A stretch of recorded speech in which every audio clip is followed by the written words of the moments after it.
इस वीडियो में है क्लास 10th की एक्सरसाइज 3.2 का क्वेश्चन नंबर 6। क्वेश्चन में दिया है given the linear equation 2x plus 3y minus 8 equals to 0, write another linear equation in two variables such that the geometrical representation of the pair so formed is first intersecting lines, second parallel lines and third coincident lines।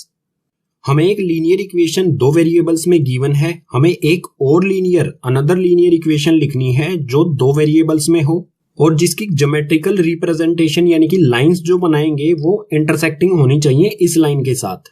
जो भी हम second equation लिखेंगे वो और ये दोनों एक दूसरे को इंटरसेक्ट करती हों किसी भी पॉइंट पर। इसी तरह से सेकंड में पैरेलल होनी चाहिए और थर्ड में कोइंसिडेंट होनी चाहिए। तो फर्स्ट को देखते हैं। सबसे पहले हमें गिवन है ये इक्वेशन, यहां पर लिखते हैं इसे।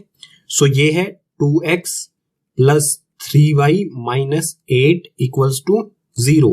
जो भी हमारी फर्स्ट इक्वेशन होती है उसमें कोफिशिएंट यानी कि x का मल्टीपल होता है हमारा a1, y का मल्टीपल होता है b1 और कांस्टेंट टर्म होती है c1।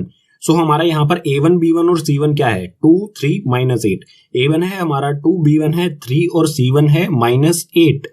अब a2, b2 और c2 क्या लिखेंगे हम हमारी सेकेंड इक्वेशन के लिए, ताकि वो इक्वेशन इस लाइन के साथ इंटरसेक्ट करे। सो फॉर इंटरसेक्टिंग लाइंस के लिए जो हमारी रेशियोज होती हैं वो होती हैं a1/a2 not equals to b1/b2। a1/a2 और b1/b2 एक दूसरे के इक्वल नहीं होनी चाहिए। अगर इक्वल नहीं होंगी तो हमारी लाइंस होंगी इंटरसेक्टिंग। सो यहाँ पर a2 हम कुछ भी लेट कर लेते हैं, मान लेते हैं a2 हो जाएगा हमारा 5। अगर a2 हमारा 5 हो गया तो ये हो जाएगा 2/5। a1/a2 हो जाएगा हमारा ये 2/5। इसी तरह से b2 को मान लेते हैं कुछ भी, b2 को मान लेते हैं हम 4। अगर इसको 4 मान लिया तो ये हमारा फ्रैक्शन b1/b2 क्या बना हमारा 3/4 और ये दोनों क्या है एक दूसरे के इक्वल नहीं है। यानी हमारी ये वाली कंडीशन फॉलो हो रही है। तो C2 हम कुछ भी मान सकते हैं क्योंकि C2 को हमें कंपेयर करना ही नहीं होता इंटरसेक्टिंग लाइंस में। सो C2 को मान लेते हैं -3। तो जो हमारी सेकेंड इक्वेशन होगी उसमें a2 5, b2 4, c2 -3 लिख देंगे। सो इक्वेशन बनेगी हमारी 5x प्लस में 4y -3 इक्वल्स टू 0। ये जो हमने दूसरी इक्वेशन लिखी है इस इक्वेशन के साथ में इन दोनों की लाइंस को अगर ग्राफ पर ड्रॉ करेंगे तो वो एक दूसरे को इंटरसेक्ट करेंगी। क्यों करेंगी? क्योंकि इन इक्वेशंस का रेशियोज जो है a1/a2 इक्वल नहीं है b1/b2 के। सो ये हो जाएगा हमारा फर्स्ट कंडीशन के लिए आंसर। और जरूरी नहीं है कि आपका भी यही आंसर आए, आपका आंसर डिफरेंट भी आ सकता है, बुक में भी डिफरेंट आंसर हो सकता है, तो वो भी सही होगा अगर हम इस कंडीशन को फॉलो करेंगे। इस कंडीशन को फुलफिल करना है हमें बस। अब है सेकंड में होनी चाहिए पैरेलल लाइंस। जो भी हमारी फर्स्ट इक्वेशन ये है और जो हम सेकंड इक्वेशन लिखेंगे इन दोनों की लाइंस एक दूसरे के पैरेलल होनी चाहिए। तो गिवन में हमें वही ये वाली इक्वेशन यहां पर लिखी गई है, इसमें a1, b1 और c1 वही बिल्कुल सेम है। तो पैरेलल के लिए कंडीशन क्या होगी? सो यहाँ पर है for parallel lines. Parallel lines के लिए जो कंडीशन होती है हमारी वो होती है a1/a2 equals to b1/b2 but not equals to c1/c2। इसी कंडीशन को फुलफिल करते हुए हम a2, b2 और c2 फाइंड करेंगे और सेकेंड इक्वेशन बना देंगे।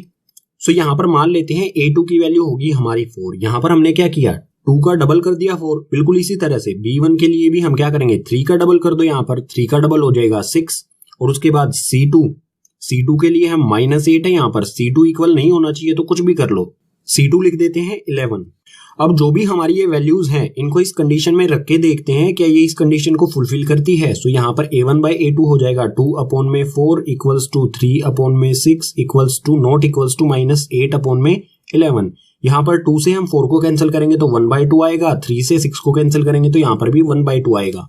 तो आप यहाँ पर देख सकते हैं 1/2 equals to 1/2 but not equals to -8/11, यानी कि इस कंडीशन को फुलफिल कर रही है ये वाली वैल्यूज। तो हमारी सेकंड इक्वेशन जो लिखेंगे उसमें a2 4, b2 6 और c2 11 हो जाएगा। इक्वेशन होगी हमारी 4x प्लस में 6y प्लस में 11 इक्वल्स टू में 0।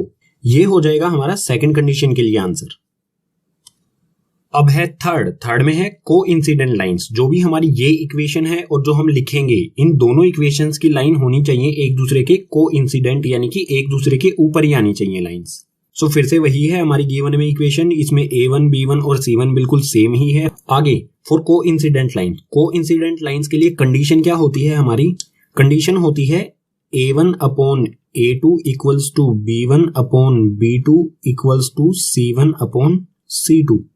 ये तीनों रेशियोज एक दूसरे के इक्वल होते हैं। सो इसी कंडीशन को ध्यान में रखते हुए हम A2, B2 और C2 की वैल्यू फाइंड करेंगे। अब सिंपल सा है, अगर यहाँ पर 2 लिखा है तो इसका डबल कर दो, डबल करने पर यहाँ पर आ जाएगा 4। इसी तरह से जो भी हमारा B1 है इसका भी डबल कर दो, यहाँ पर आ जाएगा 6। इसी तरह जो हमारा C1 है इसका भी डबल कर दो, -8 का डबल कितना होगा, -16। अब जो भी हमने ये वैल्यू रखी है इनको ऐसे रेशियो की फॉर्म में रख के देख लेते हैं क्या ये इक्वल हैं।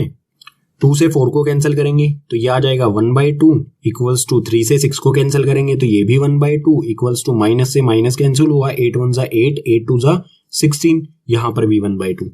यानी कि हमारी ये कंडीशन फुलफिल हो रही है, तीनों रेशियोज हमारे इक्वल आ रहे हैं। तो हमारी जो A2, B2 और C2 की वैल्यू हमने यहाँ पर रखी है ये बिल्कुल सही है कोइंसिडेंट लाइंस के लिए।